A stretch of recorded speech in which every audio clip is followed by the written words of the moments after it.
기브 앤 테이크라고 하는 책이 있습니다. 오늘 설교 제목이기도 하죠. 기브 앤 테이크. 여러분 잘 아시는 영어 단어가 되겠습니다. 기브, 준다는 것이고 테이크, 받는다는 것이죠. 이 책의 저자인 아담 그랜트라고 하는 분이 있는데요. 정신학자입니다. 이분이 이 책을 쓰면서 여러 가지를 연구를 했습니다. 사람들의 삶에 대해서 이제 정신학자니까 이제 심리적인 것을 연구를 했겠죠. 그러나서 이 세상에는 세 종류의 사람이 있다라고 결론을 내렸습니다. 첫 번째 사람, 받기만 하는 사람, 받는 데만 열중되는 사람이죠. 두 번째는 준 만큼 받는다, 혹은 받은 만큼 준다는 사람이 있습니다. 세 번째는 주기만 하는 사람이 있습니다. 아낌없이 주기만 하는 사람. 여러분 어떤 사람입니까? 여러분 받기만 하는 사람입니까? 준 만큼만 혹은 받은 만큼만 주고받는다, 이런 종류의 사람입니까? 혹은 여러분 주기만 하는 사람입니까?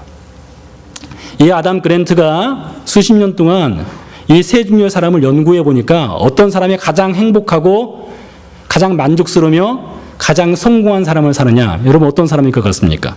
받기만 하는 사람일까요? 주기만 하는 사람일까요? 혹은 주고받고 기브 앤 테이크를 하는 사람일까요? 아담 그랜트의 연구 결과에 의하면 주고 받기를 잘하는 사람이 가장 행복하고 성공적인 삶을 살아가더라. 그것이 그분의 결론이었습니다. 기브 앤 테이크. 오늘 설교 제목이기도 하지만 오늘 본문과도 직접적으로 연관되어 있기 때문에 이 제목을 잡았습니다. 오늘 본문 말씀 12절에 보니까 이런 말씀이 있습니다. 그러므로 무엇이든지 남에게 대접을 받고자 하는 대로, 대접을 받는다는 것은 즉 테이커, 받는다는 것이죠. 너희도 남을 대접해라, 즉 기버, 주라는 것이죠. 주고 받고를 잘해라. 이것이 율법이요 곧 선지자니라 라고 예수님이 말씀하셨습니다. 그러니 아담 그랜트가 2013년에 이 책을 썼는데 그보다 2000년 전에 예수님께서는 이미 가장 행복한 사람, 가장 성공적인 삶을 살아가는 사람들은 어떤 사람들이냐?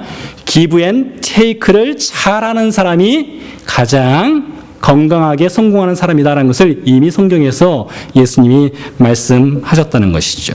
특별히 예수님께서 남에게 대접받고자 하는 대로 너희도 주어라, 이 말씀하신 다음에 이것이 곧 율법이요 선지자니라 이렇게 말씀하신 것은 구약 성경에서 가장 핵심적인 메시지가 무엇이냐? 바로 give and take, 주고받기를 잘하는 것이 구약 성경의 핵심적인 메시지라는 것입니다. 여러분도 아다시피 저는 구약을 공부하고 있습니다. 구약 성경을 공부하고 있는데요, 제가 아무리 구약 성경을 살펴봐도 이 구약 성경에서 가장 중요한 메시지가 무엇일까? 구약 39권에서 가장 중요한 메시지, 엑기스라면 엑기스가 무엇일까? 연구를 해도 이게 결론을 내기가 쉽지 않습니다. 많은 학자들이 이것이다 저것이다 말을 하는데 예수님이 오늘 결론을 내리신 거예요. 예수님이 말씀하시기를 구약 성경의 가장 중요한 두 가지 엑기스, give and take, 주고받기를 잘하라, 이것입니다. 이것이 바로 구약 성경의 심장이며 척추에 해당된다라고 말씀하셨다는 것이죠. 자, 그런데요, 이 give and take, 주고받기를 잘하라 라는 12절 말씀 맨 앞에 보면 한 단어가 나옵니다.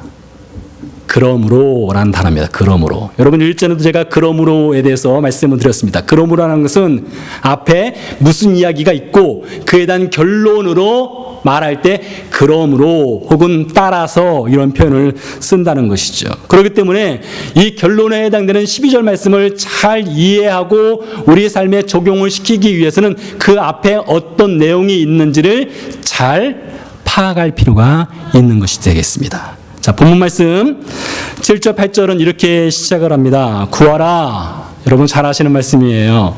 구하라 그리하면 너희에게 주실 것이요, 찾으라 그리하면 찾아낼 것이요, 문을 두드리라 그리하면 너희에게 열릴 것이니 구하는 이마다 받을 것이요, 찾는 이가 찾아낼 것이요, 두드리는 이에게는 열릴 것이니라 라고 말씀했습니다. 아마 여러분 신구약 성경에 많은 성경 구절들이 있지만 이것만큼 좋아하는 구절들이 또 있을까 싶을 정도로 우리가 잘 알고 좋아하는 말씀입니다. 이와 관련된 설교를 많이 들으셨을 것입니다. 구하라, 찾으라, 두리라. 이 말씀은 주로 하나님께서 기도 응답을 해주신다는 확실한 약속에 관한 말씀이라는 주제로 우리가 종종 설교를 듣기도 합니다. 자, 이어서 9절부터 11절 말씀 보니까 구하고 찾는 이에게 하나님께서 반드시 주신다는 약속을 하나의 예를 들어서 이야기를 해주고 있습니다. 오늘 예배에 참석하신 분들은 대부분 자녀들이 있습니다. 타지에 있는 자녀, 이미 결혼한 자녀, 학교에 다니는 자녀들이 있습니다. 여러분 자녀들에게 여러분 어떻게 하십니까? 나는 못 먹어도 자녀에게는 먹을 거 주고, 나는 못 입어도 자녀에게는 가장 좋은 곳으로 입혀주고 싶은 것이 부모의 마음이지 않습니까? 그것을 가지고 예수님이 말씀하시는 거예요. 9절에서 11절 말씀 보니까 이렇게 말씀하셨습니다. 아들이 떡을 달라 하면, 요즘 말로 말하면 케이크 달라, 빵을 달라 하면 뭐 준다고요? 아빠가 돌을 줄 사람이 있겠느냐? 아들이 스테이크 달라고 하면, 아들이 생선 달라고 하면 아빠가 얘따 뱀 먹어라 하고 뱀 던질 아빠가 있느냐? 아무리 성격이 못되고 나쁜 아빠라도, 악한 아빠라도 아들에게 좋은 것을 줄 줄 알거든. 하물며 하늘에 계신 너희 아버지께서 구하는 자에게, 찾는 자에게, 두드리는 자에게 가장 좋은 곳으로 주시지 않겠느냐? 이렇게 말씀하셨어요. 그 말씀은 곧 하나님께서 구하는 자에게는 반드시 주신다는 확실한 약속을 예를 들어서 해주신 말씀이죠. 그래서 우리가 이 말씀을 붙잡고 기도를 많이 합니다. 구하랬으니까, 찾으랬으니까, 두드렸으니까, 그리고 하나님께서 반드시 주신다는 약속을 주셨으니까 이 말씀을 붙잡고 우리가 기도를 한다는 것이죠. 자, 그런데요, 여러분과 제가 그동안 이 말씀을 기도 응답에 관한 말씀으로 들었다면 오늘은 좀 이것을 좀 포인트를 좀 바꿔볼 필요성이 있다라고 생각을 합니다. 본문에서 예수님께서 구하라, 찾으라, 두드리라 이 말씀을 하신 것은 신약성경에 다 이 단어들을 찾아보면 기도와는 전혀 상관없는 단어들입니다. 다시 한번 말씀드립니다. 구하라, 찾으라, 두드리라. 이 말씀은 신약성경 그 어디를 찾아봐도 예수님께서 너희가 기도할 때에 구해라, 너희가 기도할 때 찾으라, 너희가 기도할 때에 두드리라. 그럼 하나님이 기도응답 해주신다. 이런 말씀을 예수님이 한 번도 그 말씀을 하신 적이 없어요. 예수님뿐이 아닙니다. 다른 신약성경의 저자들도 한 번도 이 말씀을 가지고 기도할 때 이 말씀을 사용해라 라고 말하지 않았다는 것이죠. 물론 그럴지라도 우리가 하나님께 구하고 찾고 두드리면 하나님의 기도 응답이 있다는 것은 분명히 있습니다. 그러나 본문에서 직접적으로 그것을 이야기하지 않는다는 거예요. 더 나가서 구하라, 찾으라, 두드리라. 그러면 응답해 주신다. 하나님께서 반드시 응답해 주신다는 약속으로 이 말씀을 주셨다면 문제가 생깁니다. 어떤 문제가 생기느냐? 12절의 결론이라겠죠? 그러므로 라는 말로 12절의 결론을 내린다겠습니다. 12절 결론은 좀 이상해요. 12절 결론은 뭐라고 합니까?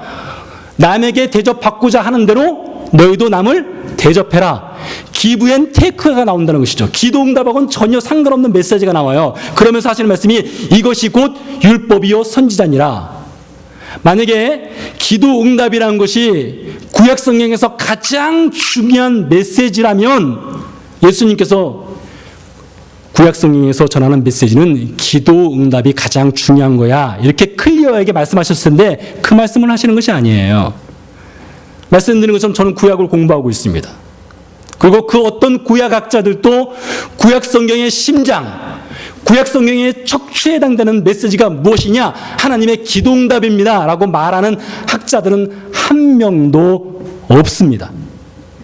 저 역시도 마찬가지예요. 제가 생각해도 기도 응답이라는 것이 구약 성경이 전하는 핵심적인 메시지는 아닙니다. 자, 그렇다면 오늘 예수님께서 구하라, 찾으라, 두드리라 이 말씀하셨고 하나님께서 구하는 자에게 반드시 주신다 말씀하셨는데 이 말씀의 원 의미가 무엇인지를 우리가 잘 파악할 필요성이 있어요.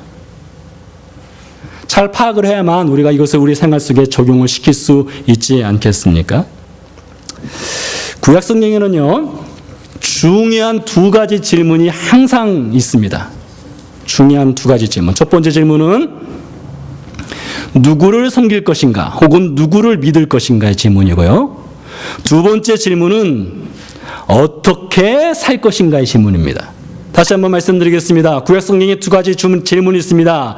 첫 번째는 누구를 믿을 것인가, 누구를 섬길 것인가. 두 번째는 어떻게 살 것인가. 이 두 가지가 구약 성경에서 가장 중요한 질문입니다. 출애굽기 20장에 보니까 하나님께서 모세에게 10계명을 주면서 말씀하셨습니다. 너는 나 외에 다른 신들을 네 앞에 두지 말라. 즉 너의 섬김의 대상을 분명히 해라. 너의 섬김의 대상은 나 여호와니라 라고 분명히 말씀하신 것이죠. 여호수아서 24장에 보니까 여호수아가 이렇게 말씀했습니다. 너희는 오늘 너희가 섬길 자를 선택해라. 나와 내 집은 오로지 여호와 하나님만 섬기겠노라. 그러니까 여호수아도 분명히 섬김의 대상이 누군지를 분명히 말한 것이죠. 열왕기상 18장에 보니까 엘리야가 이렇게 말했습니다. 이스라엘 백성들 앞에서 오늘 너희가 바알이 너희 하나님이면 바알을 섬기고 이스라엘 하나님이 너희 하나님은 이스라엘의 여호와 하나님을 섬겨라. 자, 그러니까 구약 성경에는 종종 계속 반복해서 우리가 누구를 섬겨야 될 것인가, 누구를 믿어야 할 것인가에 대해서 선택할 것을 계속해서 질문을 던진다는 것이죠. 두 번째로요, 구약 성경에서 무엇을 말한다고요? 어떻게 살 것인가, 이것입니다.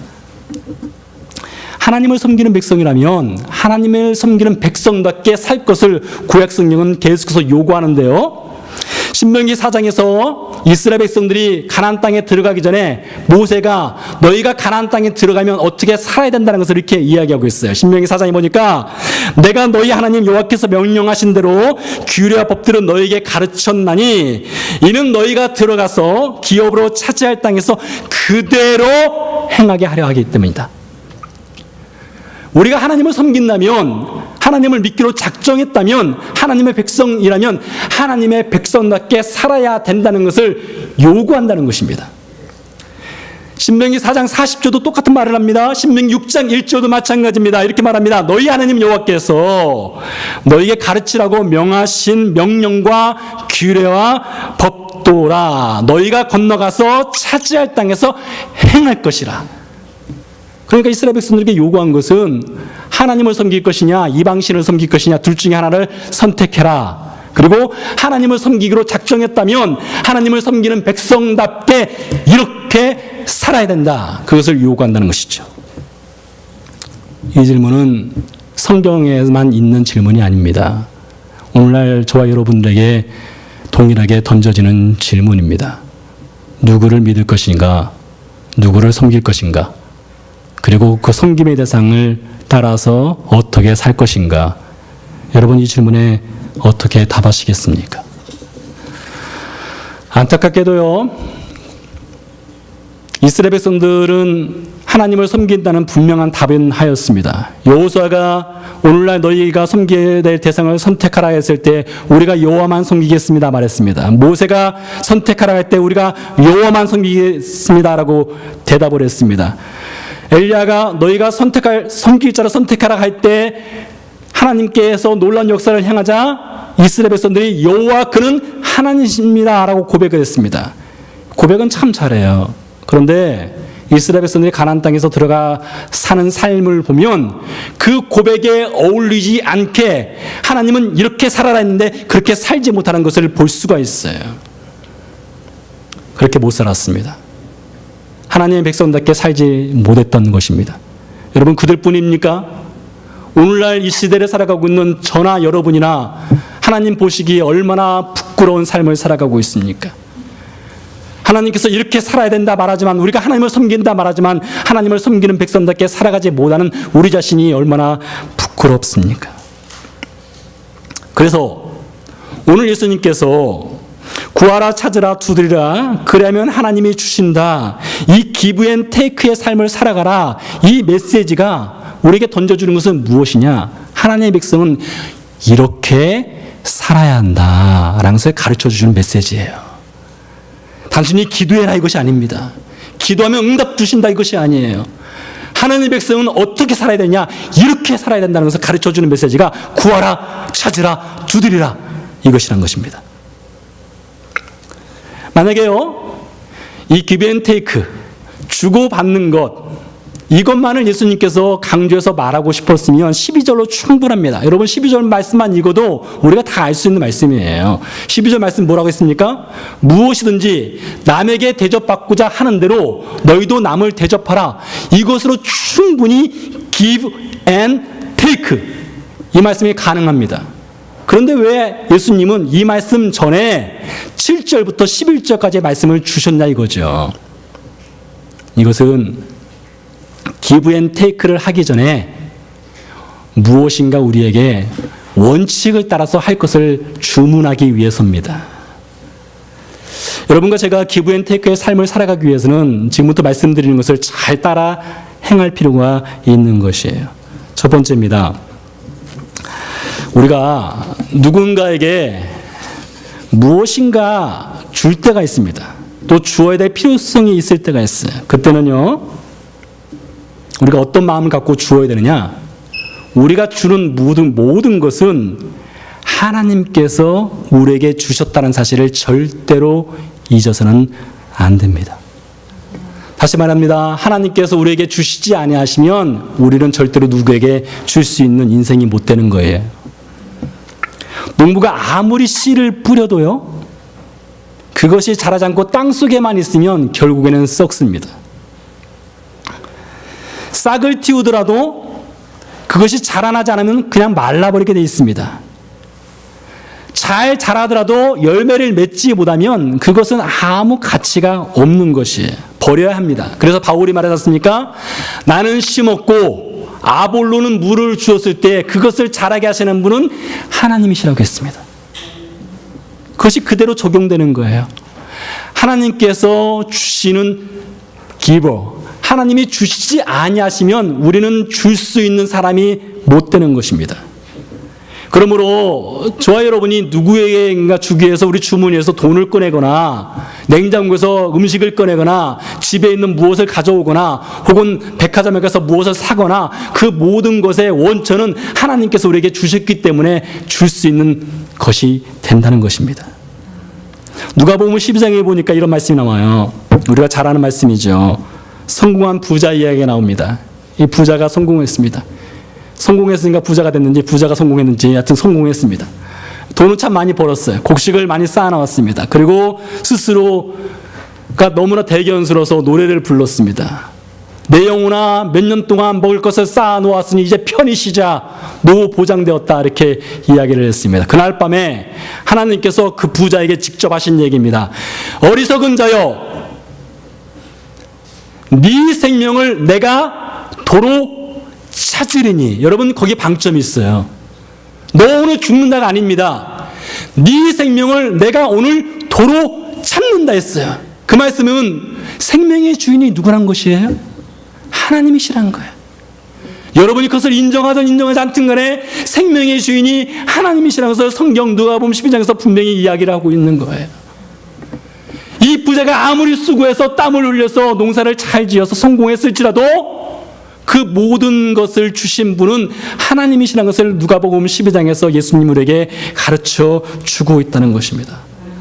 같은 맥락에서 우리가 누구에게 기버가 되어서 무엇인가 줄 수 있다면 무엇을 잊지 말라고요? 그 모든 것은 하나님께서 우리에게 주셨기 때문에 그것이 가능하다는 것을 잊어서는 안 된다는 것입니다.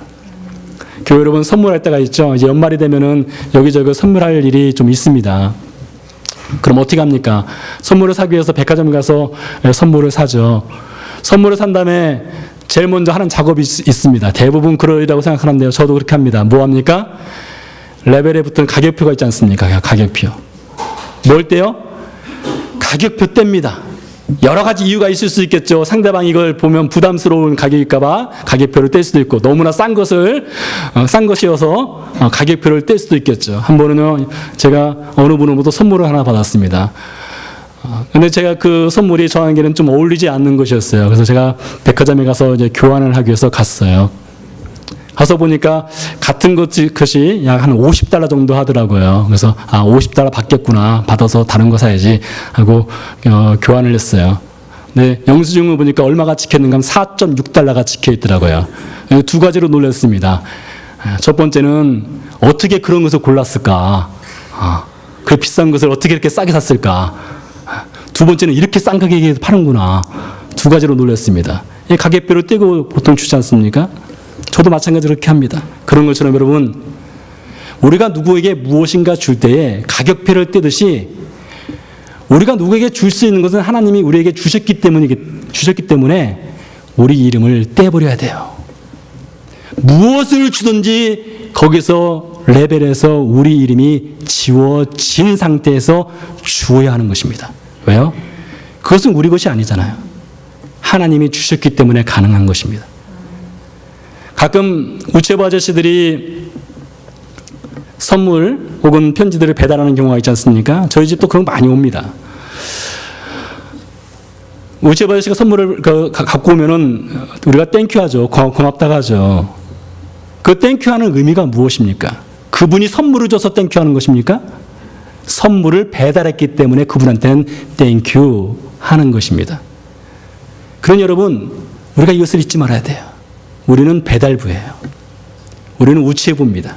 우리가 감사의 말은 들을 수 있는데 우리는 전달자로서 듣는 것이지 주는 자로서 들어서는 안 된다는 것이에요. 주는 분은 누구십니까? 하나님이십니다. 두 번째입니다. 이렇게 주는 것도 참 중요하지만 받는 것도 잘 받아야 됩니다. 받는 것도요. 저는 참 이것이 어려워요. 받는 것이 굉장히 부담스러운 사람입니다. 근데 오늘 예수님이 분명히 저에게도 말씀하시고 여러분에게 말씀하시는 거예요. 남에게 대접받고자 하는 대로 너도 남에게 대접해라. 이 말인 것은 주기만 해라 이것이 아니라 너도 받을 줄 알아야 된다. 이것을 가르쳐 주시는 것이죠. 그렇기 때문에 give and take가 좋다는 것입니다. 하나의 예를 제 개인적인 경험을 통해서 말씀드리겠습니다. 제가 2001년도에 신학교에서 공부할 때였습니다. 당시 이스라엘 단기 선교를 가기 위해서 준비를 하고 있었는데 약 250만 원 정도가 필요했습니다. 물론 통장에는 25만 원도 아니고 2만 5천 원도 없었습니다. 2만 5천 원도 없는 사람이 250만 원 준비하려니 이게 될 일입니까?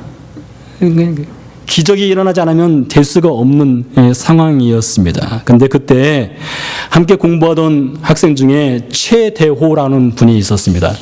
저보다 한참 나이가 많은 형이었어요. 이 최대호라는 분이 저한테 어느 날 100만 원을 주시더라고요.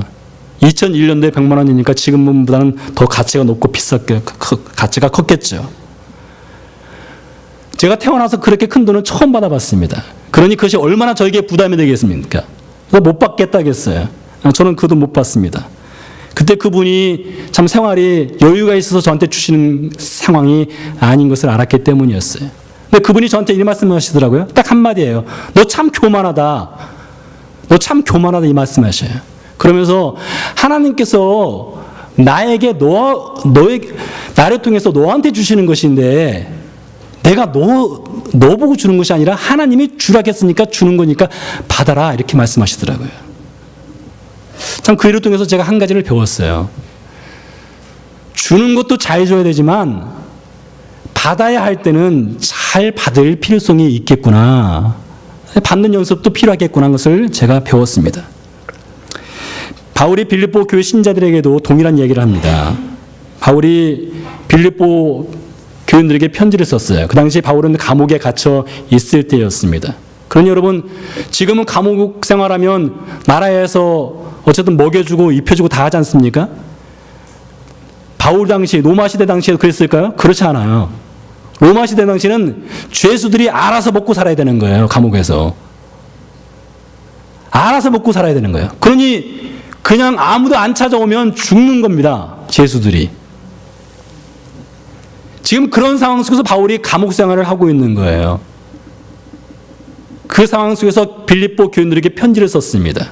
그 편지 내용 중에 보니까 이런 내용이 있어요.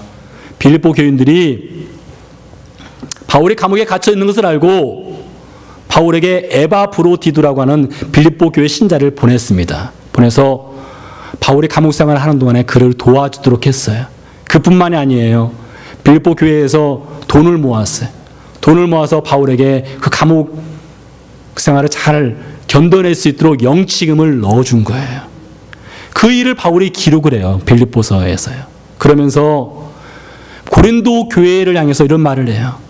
마게도냐 지역, 이 빌립보 교회를 포함한 마게도냐 지역의 교회들이 얼마나 경제적으로 어려운 상황인가를 얘기해요. 그 말씀을 잠깐 드리겠습니다. 고린도서 8장에 보니까 빌립보 교회를 포함한 마게도냐 지역 사람들이 어떤 상황이었느냐. 그들이 극심한 가난. 요즘 우리말로 하면 뭐가 찢어지게요? 똥구멍이 찢어질 정도로요. 예? 똥구멍이 찢어질 정도로 가난했다는 거예요. 이 마게도냐 지역 교회들이요. 빌립보 교회를 포함해서요. 그런데 그렇게 똥구멍이 찢어지게 가난한 교회들이 돈을 모으는 거예요. 돈을 모아서 예루살렘 교회가 흉년이 들어서 모두가 어려울 때에 그 가난한 교회 사람들이 돈을 모아서 예루살렘 교회에 보내주었다는 거예요. 그것을 고린도 교회 사람들에게 이야기를 해주는 겁니다. 그러면서 바울이 빌립보 교회 사람들이 보낸 그 헌금을 받아요. 여러분, 그거 사실 받기 어려운 거거든요. 바울이 아무리 감옥에서 생활하고 있지만 이미 바울이 빌립보를 경험해 보았잖아요. 빌립보 사람들이 얼마나 힘들게 신앙생활하고 있는 것을 알고 있거든요. 눈으로 보았거든요. 경험해 보았거든요. 어쩌면 바울보다 더 힘든 생활을 하고 있을 수도 있어요. 근데 그 힘들게 생활하는 빌립보 교회 사람들이 보낸 헌금을 바울이 받아요. 왜요? 그것이 예수님이 가르쳐 주신 것이거든요. 때로는 받을 줄도 알아야 된다. 이것을 가르쳐 주셨어요.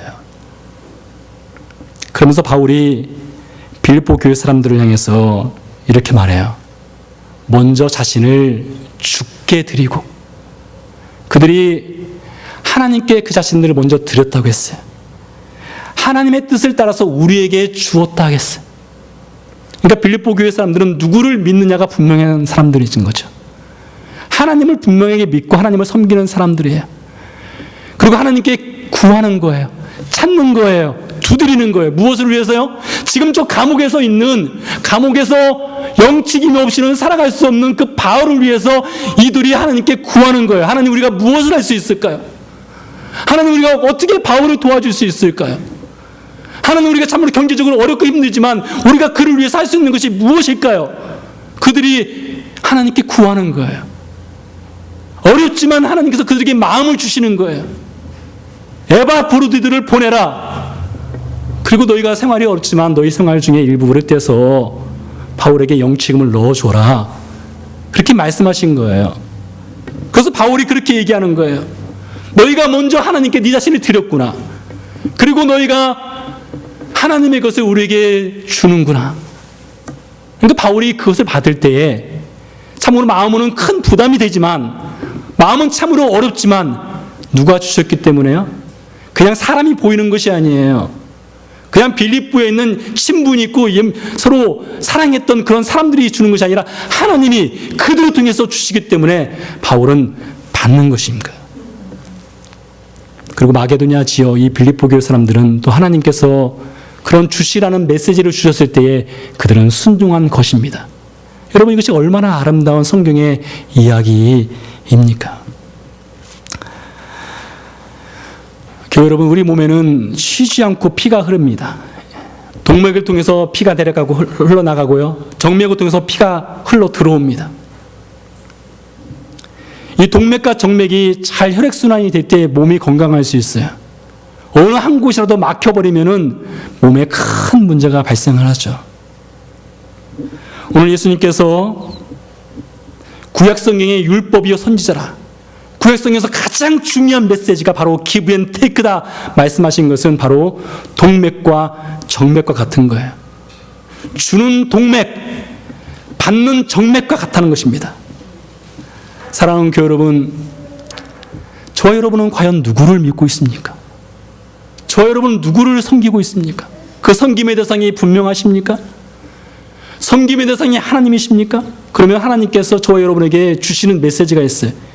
이렇게 살아야 한다. 이렇게 살아야 된다는 메시지를 주시는 거예요. 그 메시지는 무엇입니까? 주기만 하지 마라. 받을 줄도 알아라. 받는 것에만 익숙하지 마라. 줄 줄들 알아라. 우리는 잘 받는 인생이 되어야 됩니다. 잘 주는 인생이 되어야 됩니다. 그리고 잘 받은 것을 또 전달하는 통로 역할을 해야 합니다. 기도하시겠습니다.